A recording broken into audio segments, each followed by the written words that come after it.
자, 우리 이제 7, 8월 교과 경론 얘기를 하는데, 수학교육 심리학부터 이제 하는데, 이제 문제를 이제 가능하면 이제 90년대 후반부터 해서 이제 여기 아마 자료가 이렇게 들어가 있습니다. 들어가 있는데, 요 내용들을 하면서 이제 보도록 하죠.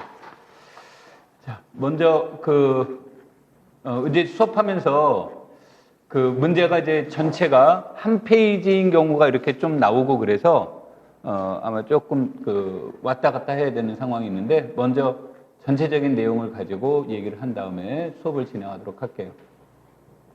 자, 우리가 이제 여기에서 이제 오늘 수업 내용에서 보신다면 우리가 앞으로 이제 공부해야 될 파트를 크게 네 가지로 이렇게 나눠놨는데 여기다가 이제 마지막에 이제 수학사와 역사 발생적 원리라는 것을 이제 추가를 했는데 아마 이 역사 발생적 원리는 나중에 이제 수준학습 이런 공부하면서 이렇게 많이 겹쳐질 겁니다. 그래서 5번째는 이제 크게 이제 강조되지 않을 것이고, 그 다음에 수학사는 참고로 2000년 이후에 교사명 시험에서 이제 삭제가 되어 있습니다. 2000년 이후로. 그러니까 우리가 이제 수학사라는 것 측면에서만 놓고 본다면 시험에 나올 개연성은 적다. 그런데 최근에 나왔던 문제들로 봤듯이 역사적 측면과 발생적 측면을 고려한 내용들은 이제 그건 범위 안에 들어가 있어요. 이제 그래서 그런 것들을 이제 여러분들이 같이 참고를 하면서 이제 봐야 되겠는데, 자, 큰 그림에서 이제 우리가 수학교육 심리학에 대한 내용으로 부터 하나씩 이제 차분히 들어가도록 하겠습니다. 그래서 전체적인 내용은 이렇다라는 거고요. 최근에 나온 내용을 여기에다가는 이제 2007년도 이후부터만 2017년도 이후부터만 여기서 이제 간략하게 제시를 했습니다. 여러분들이 혹시 글씨가 좀 흐릿하면 그 자료에 이렇게 나와 있으니까 그거 같이 참고해서 보시면 되는데, 우리가 이제 최근에 작년에 2020년을 중심으로 얘기해 보면 점수는 24점이었습니다. 그래서 우리가 이제 교과 교육론은 이제 공식적으로 이제 제시되어 있는 것은 30에서 35%가 출제된다라고 이렇게 나옵니다. 그러면 우리가 이제 80점 만점이니까 80점에서 본다면 24점에서 27점 정도가 시험에 나올 거다라고 이렇게 이제 보면 되는데, 최근의 흐름으로 보면 통상적으로 24점이 이렇게 나오는 것으로 이제 제시되어 있습니다. 자, 그 다음에 이제 매년 약간의 추세는 약간 달라지기는 하지만 우리가 참고해야 될 것 중에 하나는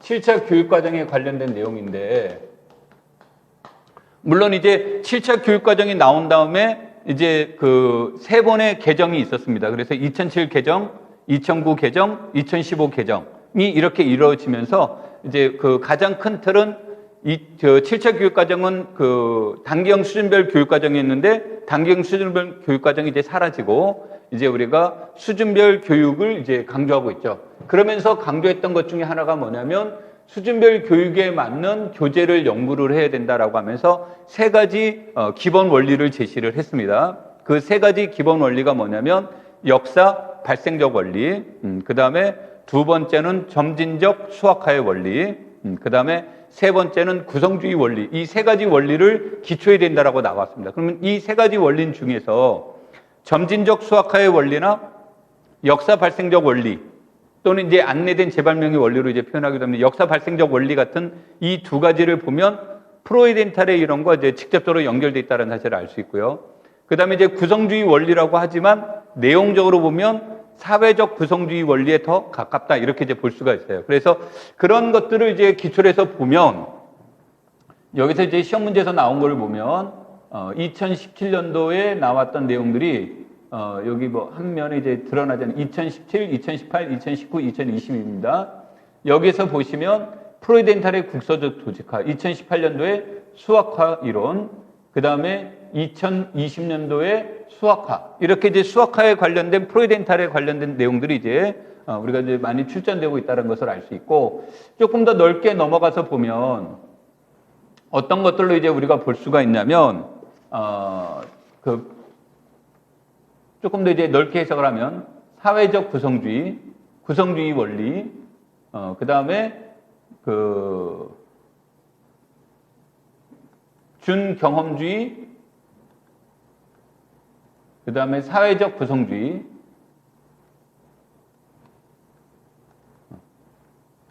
이런 것들이 여기서 나온 라카토스, 이런 내용들이 전부 다 무엇이 되냐면 아까서 말한 7차 수준별 교육과정을 요구했던 세 가지 기본 원리, 이 세 가지 기본 원리 다시 얘기하면 점진전 수학화의 원리라든지, 그 다음에 역사, 발생적 원리라든지, 그 다음에 구성주의 원리, 이 세 가지 원리가 굉장히 무엇되고 있다는 얘기예요. 강조된 만큼 시험 문제에도 많이 발생되고 있다, 이렇게 이제 볼 수가 있다는 얘기가 되겠죠. 자, 그 다음에 이제 우리가 2019년과 2020년 이전과 2020년 이후에 가장 큰 변화 중에 하나는 논수령이 어떻게 됐습니까? 사라졌죠. 논수령이 사라지면서 이제 논수령에서 나왔던 문제들이 2020년도 이후에는 안 나올 거다, 이렇게 보시면 안 되고, 그 단지 형식의 변화가 일어날 거다. 그러니까 내용의 변화는 일어나지 않고, 그래서 그런 것들을 이제 여러분들이 염두면서 보시면 됩니다.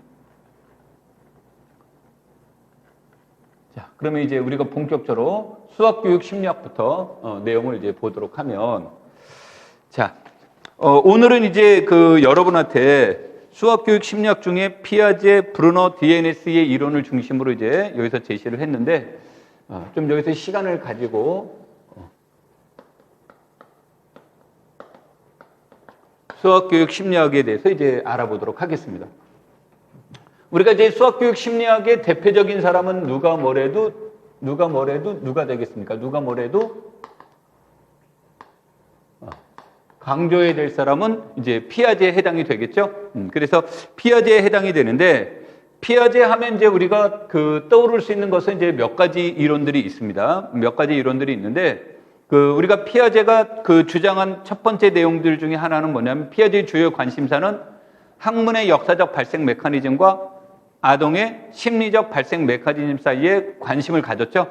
그러면서 이제 이 사람들이 이제 주장한 내용이 대표적인 것이 뭡니까?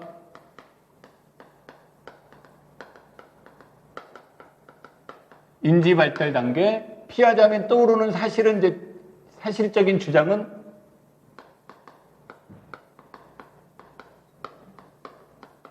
조작적 구성주의다라고 이렇게 얘기를 볼 수가 있겠죠.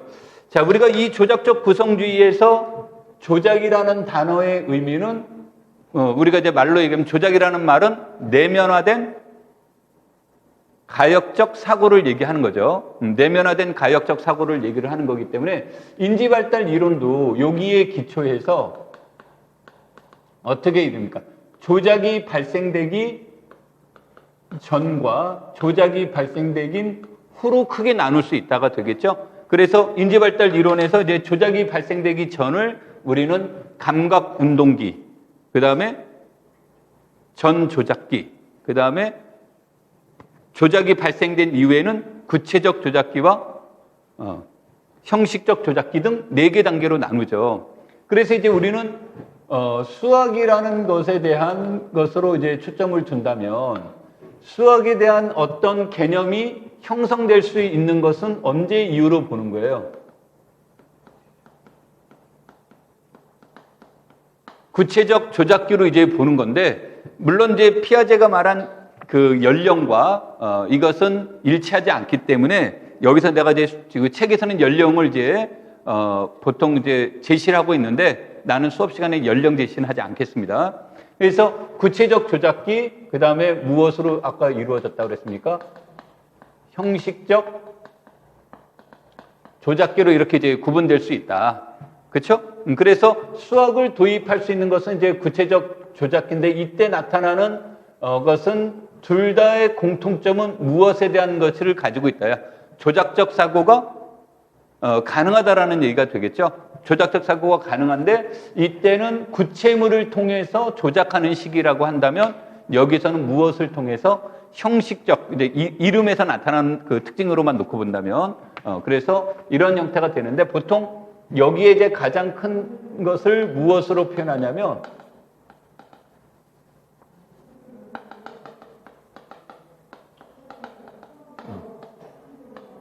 무슨 사고가 가능한 것을 형식 조작기로 이제 우리가 얘기를 합니다. 그러니까 무슨 사고가 가능합니까? 그러면 뭐 집합은 언제부터 배울 수 있을까요? 그러면 구체적 조작기부터 가능합니다라고 얘기를 하는데, 그러면 집합적 사고는 언제 가능할까요? 그러면 형식적 조작기에 가능합니다라고 해서 이제 가장 그 높은 단계로 여기로 이제 제시를 해 주는 겁니다. 이제 우리가 이제 가장 극단적인 형태로 이렇게 표현이 된다면, 그 다음에 피아제 하면 당연히 뭐 강조된 것 중에 하나는 뭐죠?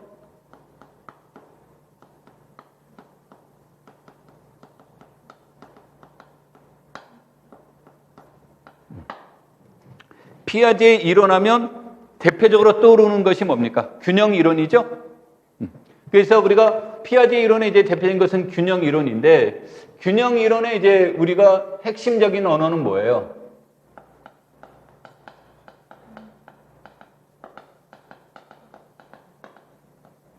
핵심 이론은 반영적 추상화다, 이렇게 이제 볼 수가 있겠죠. 반영적 추상화라고 볼 수가 있고, 이 반영적 추상화 하면 우리가 편의상 요거 지울게요. 반영적 추상화하면 떠오르는 대표적인 내용은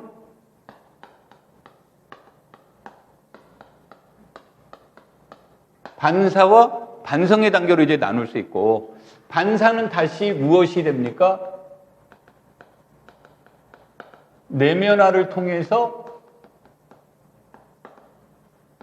주제화를 거치는 건데, 이때 여러분들이 이제 여기서는 이렇게 표현이 됐지만, 내면화라고 하는 것은 일종의 이제 그 무엇이 되냐면, 기존에 있었던 이론 또는 기존에 자기가 경험했던 것들을 완성된 것으로 보는 것이 아니라 그것 자체를 하나의 사고의 무엇으로 보는 거예요. 대상으로 보기 시작하는 것이 이제 우리가 사고의 대상화가 이루어진 것은 주제화라고 하지만, 그런 것에 대해서 다시 비춰보는 형태를 이제 내면화 과정이라고 얘기하는 거죠. 그러니까 과거에 학습했던 경험 또는 그 지식, 이런 것들이 일종의 무슨 것에 해당이 되는 거냐면 반사라고 본다면, 이런 것을 통해서 우리가 동화와 무슨 과정을 거친다고 그럽니까? 조절 과정을 거친다라는 거니까, 이제 이거를 조금, 이게 올바른 표현은 아니지만 시험이라는 단어로만 놓고 이제 표현을 한다면 뭐로 들 수 있냐면,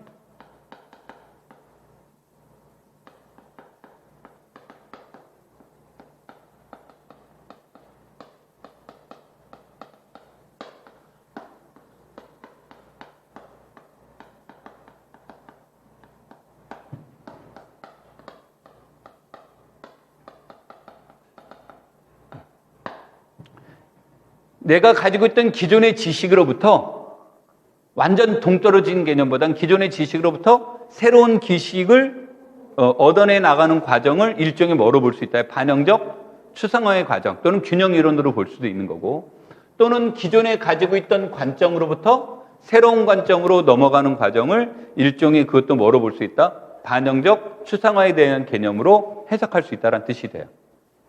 자, 그 다음에 이제 우리가 동화와 조절인데, 이때 이것은 동화를 우리가 생물학적으로 본다면 일종의 뭐를 말하는 거예요? 동화는 환경에 무엇한 것, 적응한 것을 말하는 거고, 조절은 환경에 적응을 하지 못했기 때문에 기존에 있던 인지구조 같은 경우를 조절할 필요가 느껴지는 거죠. 그럼 우리가 수학 문제로 본다면 문제 해결이 잘 됐으면 뭐가 된 거예요? 동화된 거고, 문제 해결에 실패가 되면 조절의 필요성을 이제 느끼는 것이 되겠죠.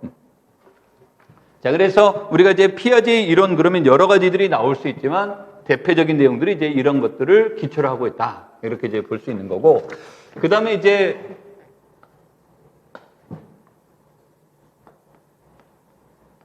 브루노,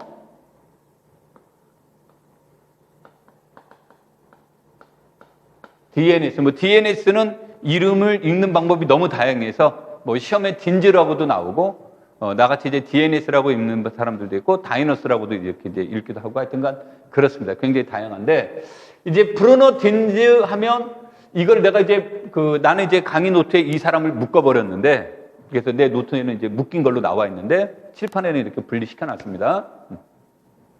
근데 브루노 딘즈는 이제 이 사람들의 주요 관심사 중에 하나는 무엇이에요?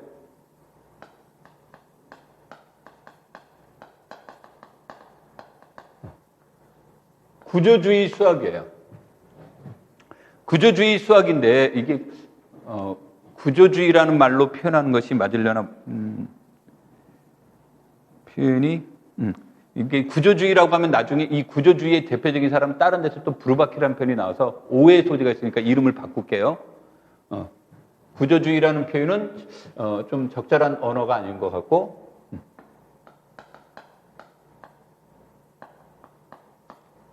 우리 보통 책에서 쓰는 표현은 지식의 뭐라는 말로 구조라는 말로 표현을 쓰니까 여기서 이제 지식의 구조라는 단어로 이렇게 써놓겠습니다. 자, 그래서 여기서 이제 구조라는 것에 대한 해석은 둘이 약간의 차이는 있지만 약간의 차이만 있는 겁니다. 그래서 그 브루노는 구조라는 말을 그 개념과 개념 사이의 관계망으로 이제 체크를 한 거고, 그 다음에 DNS는 구조라는 것을 개념이라는 개념으로 설정한 거고, 그 다음에 수학자들은 구조라는 것을 어떤 그 경험적인 것으로부터 하나의 개념으로 만들어내어 나가는 것, 일종의 추상화의 결과물, 추상화의 과정, 이것을 수학자들이 말하는 구조가 됩니다. 그러니까 아까 그래서 이제 구조주의라는 말은 마지막에 내가 말했던 수학자들이 말하는 거, 일종의 뭐에 추상화에 대한 내용을 구조주의라고 이렇게 표현을 합니다. 여기서는 추상화에 대한 내용은 아니고 아까도 말했듯이 개념이라는 관점에서 이제 접근을 나가는 거죠. 그래서 그 모든 개념은 같은 구조의 틀 안에서 지도해야 된다라고 주장하는 사람이 이제 브루노인데, 이 브루노 하면 떠오르는 것이 우리가 손과 뗄래 뗄 수 없는 것은 무엇입니까? 브루노 하면 떠올라야 될 대표적인 것은 무엇을 주장했다? 현대화 운동을 이제 주도한 그런 이제 대표적인 사람이기도 하는데, 브루노는 이 얘기를 하면서 지식의 구조 개념을 얘기를 하면서 나타난 것이 바로 뭐예요? 나선형 교육과정을 주창하면서 이거보다 더 유명한 단어가 뭐예요? 그거보다 더 유명한 단어는 EIS 이론이라는 개념이 이제 형성이 되죠. 그러면서 여기에서 이 나선형 교육과정에서 가지고 있는 것에 대한 근본적인 내용은 이런 거죠. 우리가 보통 나선하면 이런 거죠, 이런 거. 이런 것을 얘기를 하는데, 예를 들어서 함수 개념이다라고 하면 이 함수라는 개념은 어린아이건 중학생이건 고등학생이건 대학생이건 전문가건 이것을 받아들이는 과정은 동일하다라고 보는 거예요. 그런데 이 사람들에 따라서, 연령에 따라서 이 사람들이 사용하는 언어 체계가 뭐다? 다르다. 그 언어 체계가 다르기 때문에 그 언어 체계에 맞는 지도를 한다면 그 개념을 지도시켜 줄 수는 있다라고 주장한 사람이 누굽니까? 브루노에 해당이 되는 거죠. 그래서 이 브루노는 무엇을 강조를 했습니까? 언어의 역할을 강조를 하죠. 그게 이제 대표적으로 EIS 이론에 이제 잘 묻어나는 형태가 되겠죠. 자, 그러면서 여기에서 나타나는 이게 다 여기서 파생된 언어이긴 합니다만, 여기에서 다 파생되는 과정이긴 하지만 우리가 보통 책을 보면 이제 따로 분류하는 것들 중에 하나인데, 그래서 E라고 하는 것은 우리가 책마다 언어 표현은 다르지만 활동적 표현 양식이다라고 이렇게 얘기하는 사람들도 있고, 또는 어떤 사람은 작동적 표현 양식이라고도 합니다만, 이때 우리가 보통 유치원이나 초등학교 저학년 같은 경우에 우리식으로 표현한다면 활동적 표현 양식을 가지고 지도를 해서 이때 주로 무엇을 얘기하는 겁니까? 나타나는 것이 무슨 학습? 발견학습이라는 것을 이제 강조를 하죠. 이때 발견학습은 순수 발견학습의 의미가 아니라 뭐예요? 인도된 발견학습에 이제 해당이 되겠죠.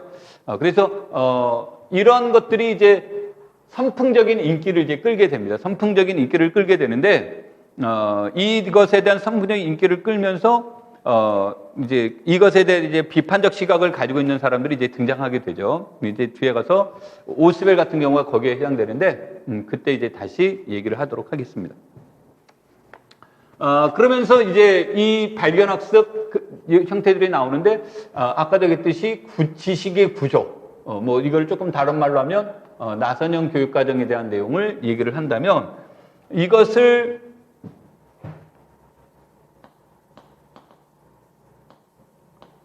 피아제의 인지발달 이론의 관점에서 본다면 활동적 표현 양식, 그 다음에 I가 영상적 표현 양식, S는 상징적 표현 양식 이렇게 이제 구분이 될 수 있는데 이 과정을 우리는 피아제에 의하면 무슨 단계에서 구체적 조작 단계에서 이제 주로 하는 활동으로 보는 거고 그 다음에 S는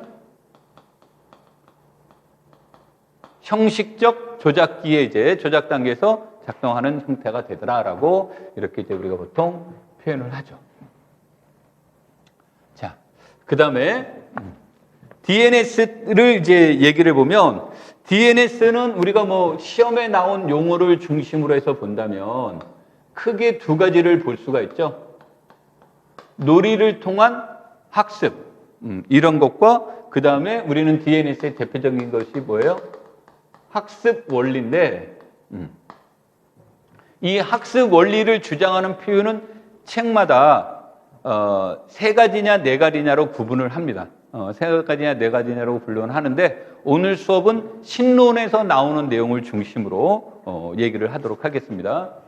자, 우리가 보통 놀이를 통한 학습은 이제 이게 내가 이 얘기를 되게 유치한 문제다라고 하면서 시험 문제 제일 많이 나왔는데 너무 유치하다. 이건 뭐 2010년대 이후로는 나오면 안 된다 그랬는데 나와버렸어요. 내가 민망할 정도로. 그래서 이제 이 6개 단계가 있는데 이 놀이를 통한 6개 단계가 1단계가 뭐가 되는 거죠? 자유놀이 단계. 이거 다 이따 프린트물에 있으니까 굳이 필기하지 않으셔도 됩니다. 1단계가 이제 자유놀이 단계, 그렇죠? 그 다음에 2단계가 게임의 단계.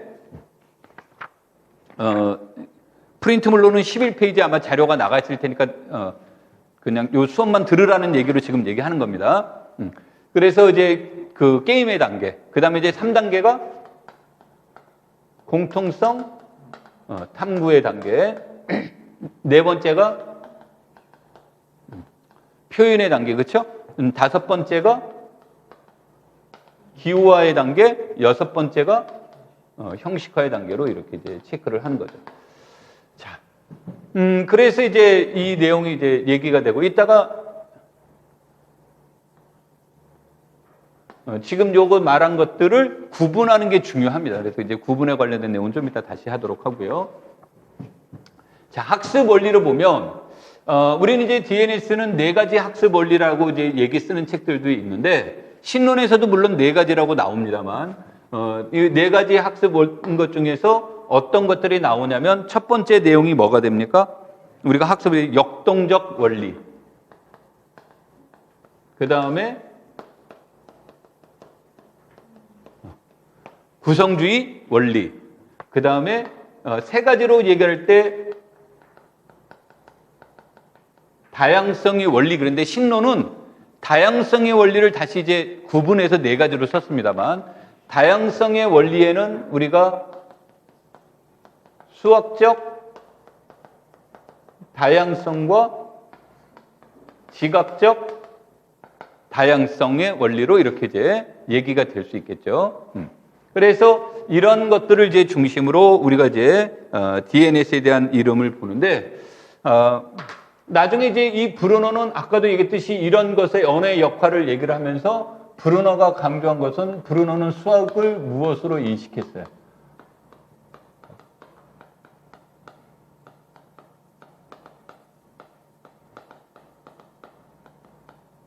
그래서 브루너는 이제 아까 얘기했던 것처럼 발견이에요. 발견하면 우리가 떠오르는 단어가 뭡니까? 보물찾기를 하면 소풍 갔을 때 보물찾기 할 때 내가 못 찾아도 보물은 있는 거죠.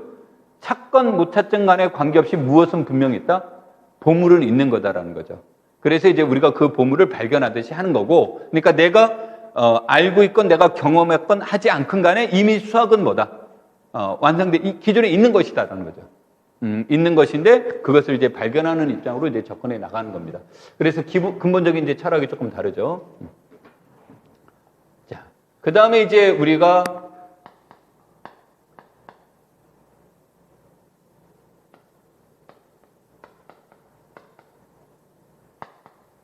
비고스키에 대해서 얘기해 볼 수 있죠.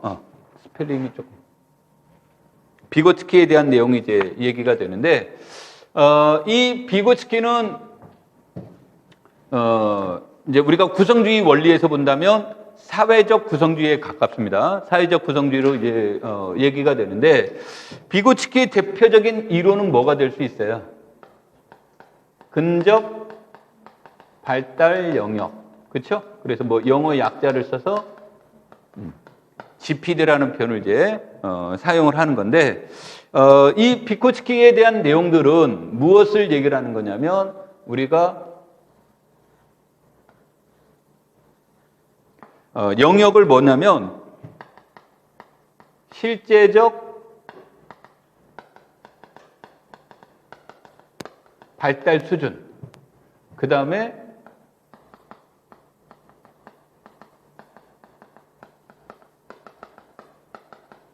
수준으로 이제 보는데, 우리가 이제 그 피아제하고 비고츠키를 비교할 때 가장 큰 차이는 뭐냐면, 다른 학자들하고도 마찬가지인데, 가장 큰 차이는 비고츠키는 무엇을 제안하고 있다라는 얘기예요. 앞으로 학습해야 될 내용이 제시되어 있는 거죠. 그것을 여기서 말하는 일종의 뭐가 됩니까? 잠재적 발달 수준인 거고, 실제적 발달 수준이라는 것은 현재 내가 가지고 있는 수준을 얘기를 한다면, 그러니까 뭐 우리나라 이 말이 어울리는지를 잘 모르겠지만, 우리나라 커리큘럼이라는 단어로만 한번 제시를 해본다면, 우리의 커리큘럼으로 본다면 현재 이 학생이 연속이라는 개념을 가지고 있어요. 그럼 우리나라 교육과정에서 본다면 잠재적 발달 수준에 있는 건 뭐가 됩니까? 미분에 대한 내용이 잠재적 발달에 이제 해당이 되겠죠. 그렇죠? 그러면 이제 이 중간 지역에 있는 거, 이 중간 지역에 있는 것을 우리는 여기서 말하는 일종의 뭐가 되는 거예요? 이 중간 지역을 근접 발달 영역이다라고 얘기를 하는 거죠. 그럼 이 근접 발달 영역에 있는 것은 이 학생에 비해서 수준이 더 높거나 더 높은 동료 학생이 될 수도 있는 거고, 또 극단적으로 말하는 이웃집 아저씨도 될 수 있고 교사도 될 수 있고 하는 형태가 되겠죠. 그래서 이것의 도움을 받아서 어디로 가는 겁니까? 잠재적 발달 수준으로 발전해 나가는 거죠. 그렇죠? 그래서 이 과정을, 여기를 무엇이라고 얘기했습니까? 여기를 스캐폴딩이라는 말로 사용을 하고 있죠. 그렇죠? 스캐폴딩이라는 말로 써서 이제 우리가 이거를 우리식으로 표현하면 뭐라고 얘기합니까? 비계 설정이라고 이렇게 이제 얘기를 한 거죠. 그래서 이걸 이제 중심으로 얘기해 나가는 것이 이제 비고츠키에 대한 내용인데, 그래서 비고츠키는 전부 다 시험 문제가 여기에서만 나왔어요. 여기서만 나왔고, 비고츠키 내용이 조금 이제 복잡하고 어려울 수도 있습니다. 어려울 수 있다 보니까 이런 것을 설명하는 수준에서 이제 조금 이제 제시되는 경향이 있죠. 그 다음에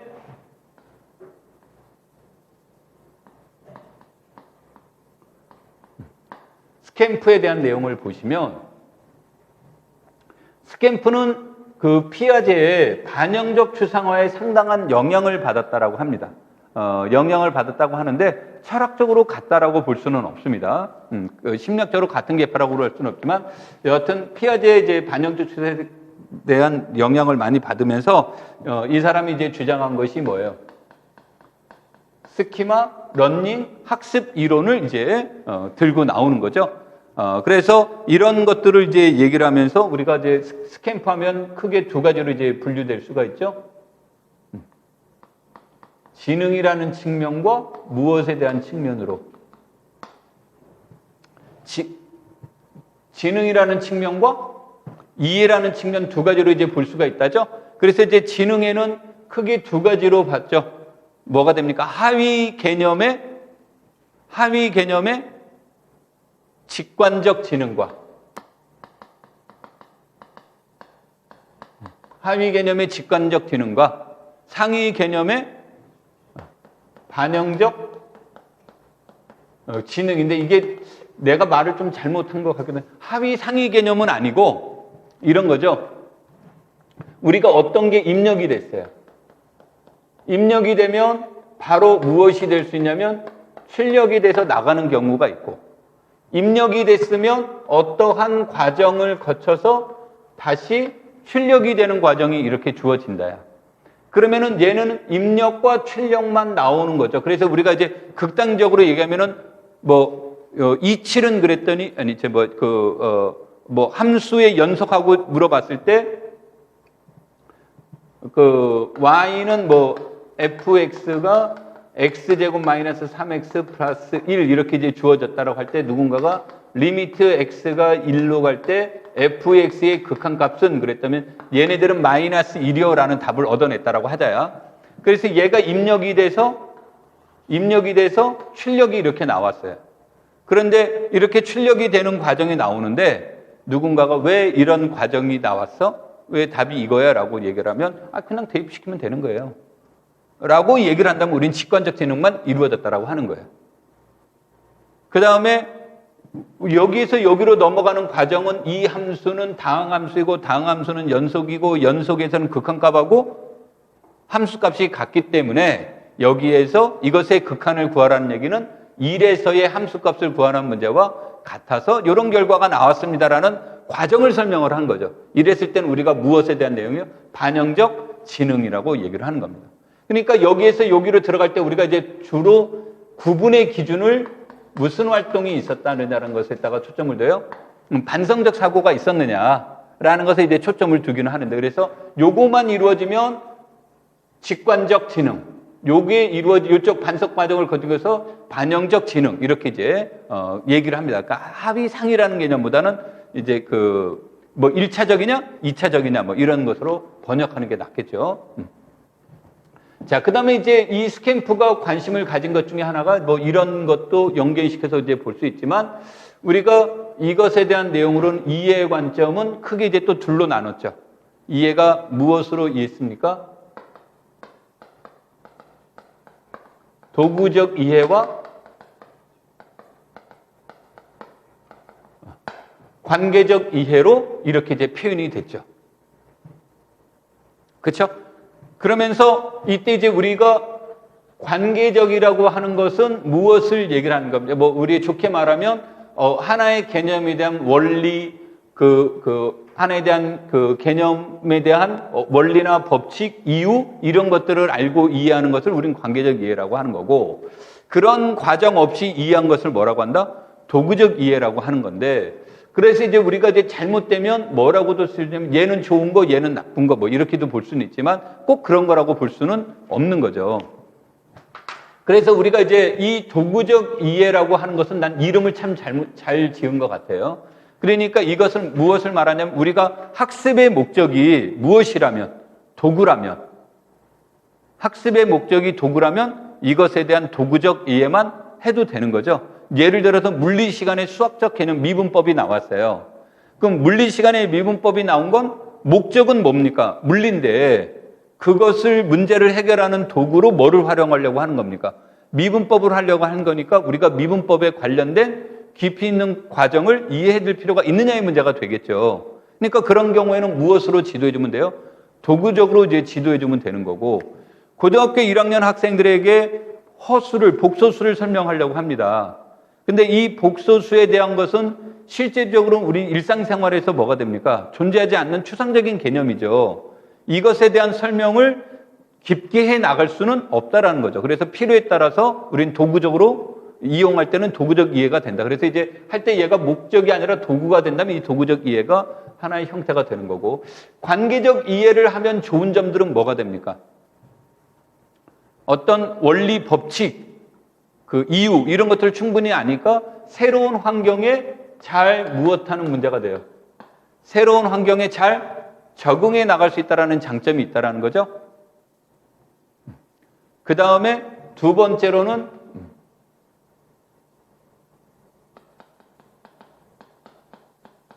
파지력이 높다. 그 다음에 세 번째로는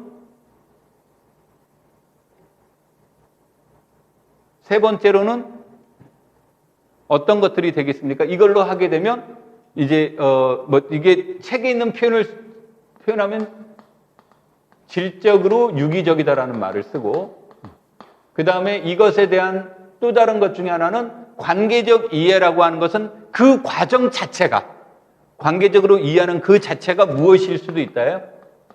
그 자체가 목적일 수도 있다는 이러한 장점을 지니고 있다는 거죠. 근데 아무래도 관계적으로 이해하는 것은 시간상 뭐가 되겠습니까? 오래 걸리겠죠. 그래서 이제 도구적 이해 신론에서는 도구적 이해가 상대적으로 좀 덜 나왔는데, 도구적 이해에 대한 장점으로는 시간이 상대적으로 뭐예요? 시간 소요가 적다라는 장점이 있겠죠? 여기 이 공간이 좀 적어서 여기다 이렇게 쓸게요.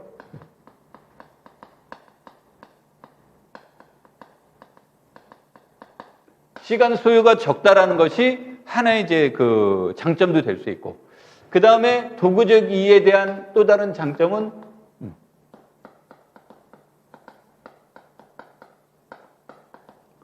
즉각적인 보상이 용이하다. 이 말은 이제 일종의 미분법에 대한 공식을 외운 다음에 이 아까 말한 x제곱 마이너스 3x 플러스 1을 미분해 볼래? 그러면 이제 바로바로 뭐가 됩니까? 계산 결과들이 바로바로 나올 수 있다라는 거죠. 그래서 우리는 이제 보상이 즉각적이다. 이제 이런 것들이 있고, 그 다음에 이제 이것에 대한 장점이라고 하기는 좀 그렇지만, 우리가 이제 도구적 이해전에서 필요에 따라서 얘가 무엇이 된다면, 목적이 아니라 무엇이 된다면, 수단이라면 굳이 관계적 이해가 아니라 도구적 이해로 지도해 줄 수 있다는 것들이 나타날 수 있는 것이 되겠죠. 그래서 여기에서는 앞에서도 말했듯이 꼭 이것이 좋은 거다 나쁜 거다라고 이렇게 우리가 이분법적으로 나누듯이 하는 것은 적절하지 않다가 되는 건데, 우리가 이제 도구적 이해로 하게 됐을 때 나타나는 치명적인 문제점이 나타날 수 있는 건 뭡니까? 극단적인 교수학적 현상에서 본다면 도구적 이해로 인해서 발생할 수 있는 치명적인 극단적인 교수학적 현상은 뭐가 일어나겠어요?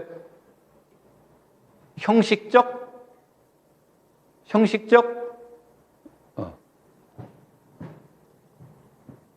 고착화가 일어나죠.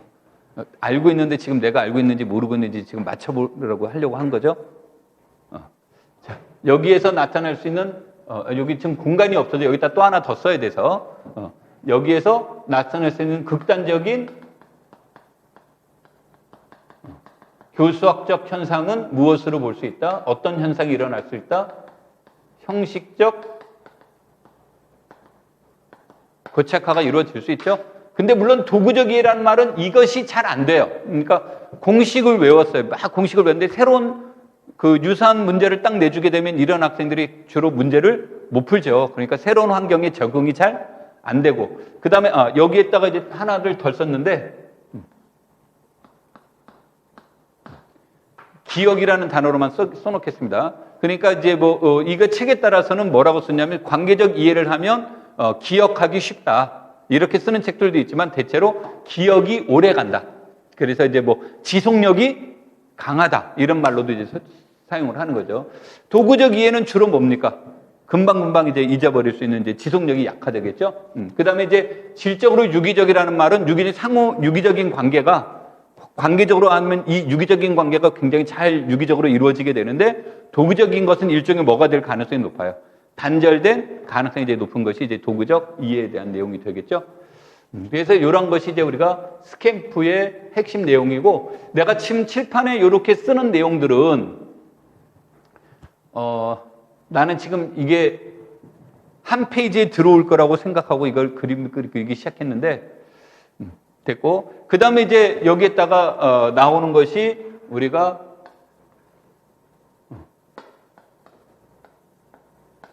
간해와 오수배를 이렇게 둘 수가 있습니다. 되겠습니까?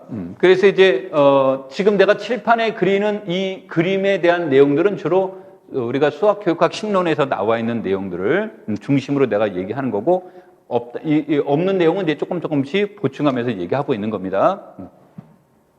자, 우리 간해하면 대체적으로 떠오르는 건 뭐예요?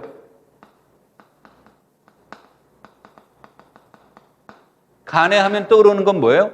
위계학습에 대한 내용이죠. 그래서 이제 우리 그 위계학습에 대한 대표적인 내용들은 무엇이 있을까요? 위계학습에 대한 내용을 우리가 사칙연산을 가지고 한번 논의해 볼까요?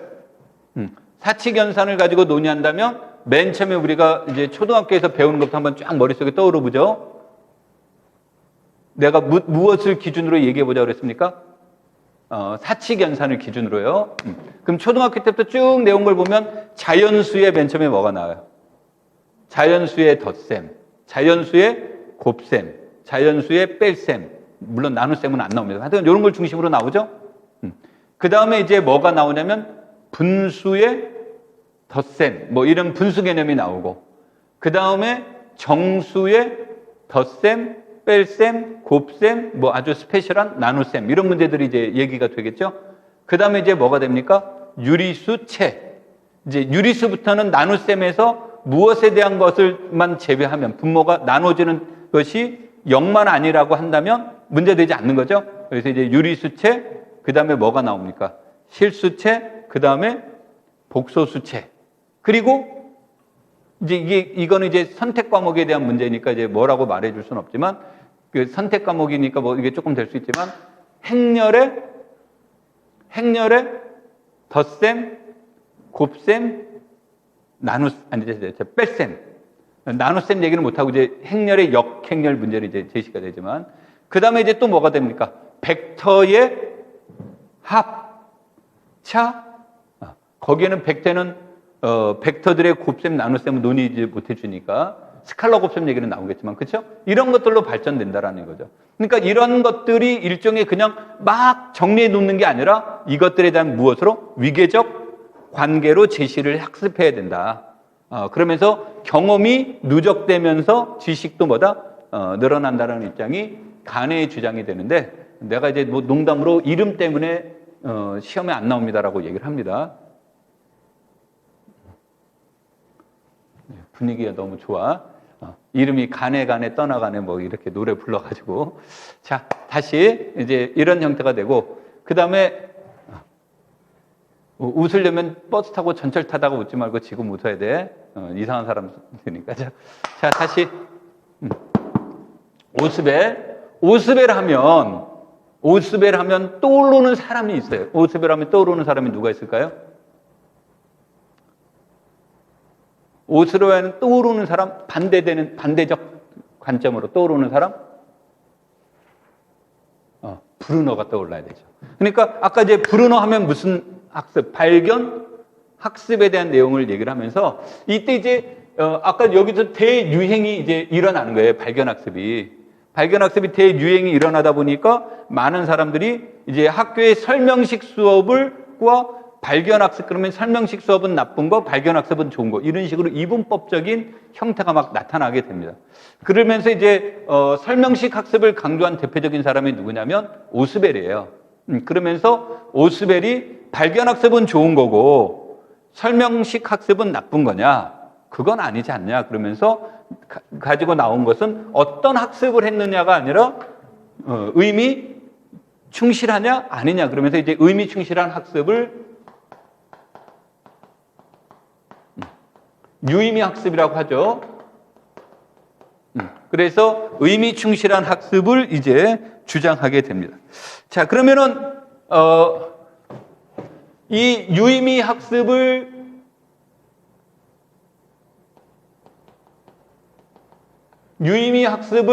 성공적으로 충실하게 하기 위한 학습 전략으로 제시한 것이 뭐 이게 책마다 약간 다르지만 그냥 세 가지로 여기서 얘기하겠습니다. 이 전략 세 가지가 뭐가 됩니까? 그래, 여러분들이 지금 생각하고 있는 그 세 가지예요. 그 첫 번째가 선행 조직자 모델, 그 다음에 점진적 분화의 원리,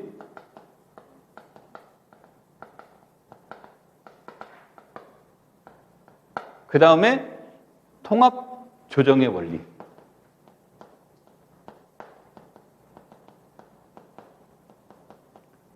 이런 것들로 여기서 이제 얘기가 되는 거죠. 그렇죠? 자, 그래서 우리가 이제 이런 것들이 여기 잘 그린 그림은 아니지만 노트 필기가 덜 땀 사진으로 한 방 이렇게 딱 기념으로 남겨두세요. 지울 테니까. 그래서 여러분들이 이제 이런 내용들을 이제 그 기초로 해서 보시는 거고, 내가 지금 칠판에 써놓은 단어들 있죠. 칠판에 써놓은 이 단어들을 중심으로 교사임용 시험에 나온 이론들이에요. 내용들이고. 그래서 여러분들이 다른 거는 잘 모르더라도 여기서 나와 있는 이 내용들 정도는 우리가 이제 잘 알아두면 좋겠다. 이런 형태가 됩니다. 그래서 이거를 집에서 아무래도 내 능력으로는 이게 그 컴퓨터로 이거를 한 페이지로 담지를 못해서 했는데, 이 정도 칠판이면 다 담으려고 했는데, 아까 이제 뭐 피아제 이론이 조금 여기에서 이제 좀 잘렸죠. 잘리기는 했는데, 기본적으로 이러한 내용들은 우리가 알아둬야 된다라고 얘기를 드릴 수 있습니다. 물론 이제 여기에 나온 말 말고도 이제 다른 내용들도 나오겠지만, 그 내용들은 이제 겹쳐지는 부분들도 있고 하는 것들은 이제 다시 다른 데서 얘기를 하도록 하겠습니다. 그래서 우리가 이제 수학교육 심리학은 여기서 나온 피아제, 그 다음에 DNS, 브루너, 비고츠키, 스캠프, 가네, 오스벨 이런 사람들을 중심으로 우리가 이제 수업을 진행을 할 거고, 오늘은 피아제, 브루너, DNS가 아마 여러분 자료에 제시되어 있을 겁니다. 오케이? 자, 그럼 본격적으로 우리가 이제 수업으로 넘어가도록 하겠습니다. 이제 혹시 몰라서 조금 더 한 5분만 더 얘기할게요. 여러분들이 이제 예습 때문에 5분만 더 이제 얘기하려고 하는데, 이제 아까 말한 수업 진행 순서고, 그러니까 아까 실질적으로는 내가 어디까지만, 요 네 번째까지만 생각하시면 된다 그랬죠? 요거는 이제, 여기에서 많이 이제 얘기가 되는데, 그럼 우리가 수전학습 이론하면 여기서 떠올라야 되는 대표적인 사람이 누가 있습니까? 수전학습 이론하면 책에서 이제 보통 우리가 나오는 것은 프로이덴탈하고,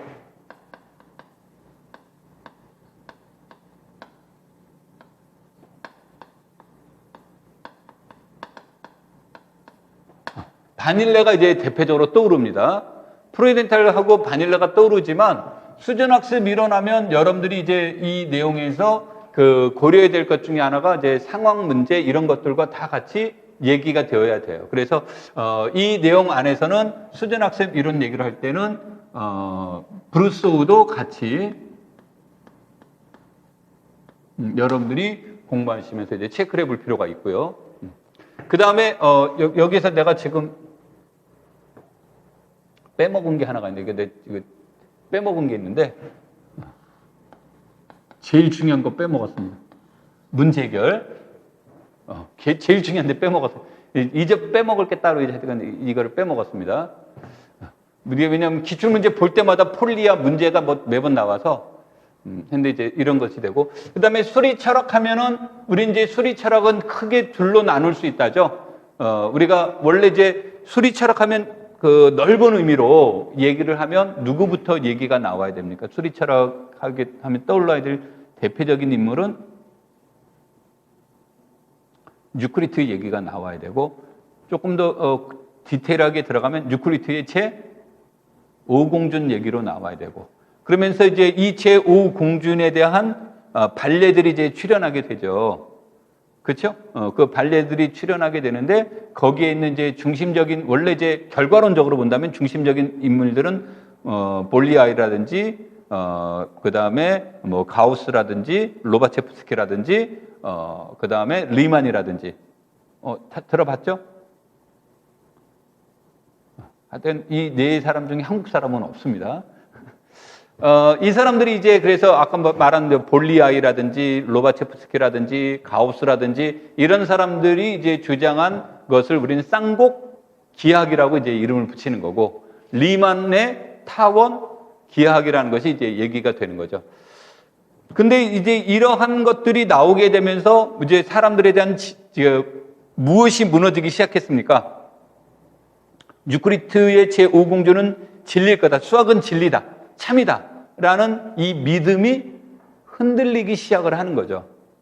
그래서 흔들리기 시작하면서 이제 두 개의 계파가 이제 나타나는 겁니다. 이제 두 개의 계파가 나타나는 것 중에 하나가 뭐가 되냐면, 그 수학이 진리라는 것 자체가 문제가 생긴 게 아니고, 제5공준에 대한 쌍곡기하나 타원기하는 인정하지만 그거는 전제가 달라서 그런 것이지 그 이론 자체가 잘못된 건 아니다.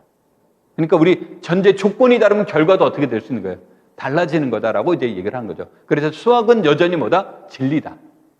라고 하는 입장이 절대주의 수리 철학에 해당이 되겠죠. 그래서 이제 그 나라의 철학과 관련돼 있어서 영국의 논리주의라든지 독일의 형식주의라든지 네덜란드의 뭐 직관주의라든지 이런 것들이 이제 중심적으로 발달이 되죠. 그다음에 이제 고전적인 이런 것은 플라토니즘 같은 경우가 이제 제시되기도 하고. 자, 그런가 하면은 아니다, 봐라. 절대적 진리란 존재하지 않는다라는 입장이 나오는 거죠. 그러면서 이제 오류주의, 수리 철학이 이제 발생이 됩니다. 이 오류주의의 이제 역사를 끌고 올라가면 오류주의의 대표적인 인물은 누가 보는 겁니까? 파푸스 또는 뭐 포푸스라고 합니다. 파푸스에 대한 내용이 이제 제시가 되고, 그 다음에 말 잘못했습니다. 파푸스가 아니라 포포의 오류주의가 이제 발생이 되고, 그 다음에 이제 또 누구의 영향을 받냐면 헤겔의 변증법, 정반합, 이제 다른 건 우리 변증법처럼 정반합의 원리 이제 머릿속에서 그려지죠. 이런 것들이 이제 영향을 받으면서 오류주의가 발생이 되고, 이 오류주의의 대표적으로 나온 게 이제 라카토스의 뭐가 나옵니까?